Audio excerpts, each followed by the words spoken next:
The late game today saw Switzerland come from behind to beat Serbia by 2-1. A couple of nice goals from the Swiss. Did they deserve the win, though, overall, Robbo? Not in the first half, they didn't. They were outplayed by Serbia. Serbia got down the wide areas and got crosses into the box. Mitrovic was a real problem in the air as he scored the first goal. But as the game wore on, they started to take control of midfield. And from that moment on, it looked as though they were going to be the only winners late on. Once they got the equaliser from Xhaka, they were always going to be the winners if it was going to be a winner in it.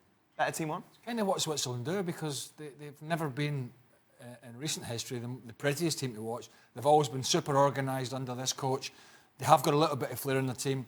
And as Robbo said, they sat in, and that's kind of how they play.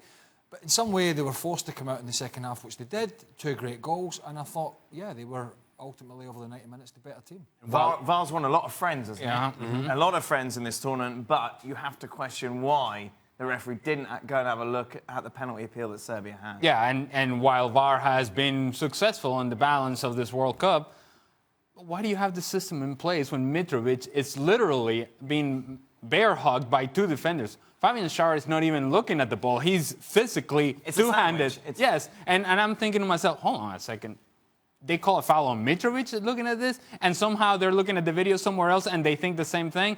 That is one that perhaps they might have to take a look at. Without question, it was a kind of easy decision for the referee, or the easier decision to make, and it should have been overturned. But for me, this is a game that Serbia had to win, and they started exactly that way.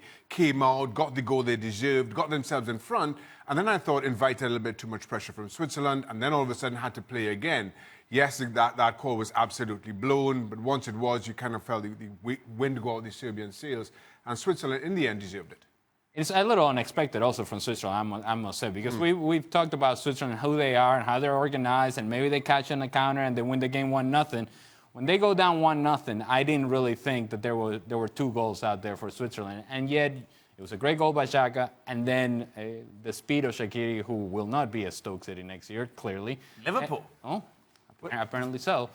And what a finish it is, and what an important goal that was for Switzerland. Well, he's almost their loose cannon because he doesn't track back and defend. And when they win the ball back, he's their outlet to start counter-attacking. And that's what he did. And what the centre-half was doing, Tosic trying to play offside when Shaqiri was in his own half. But he's the player that just gives them that little bit of flair when he gets on the ball.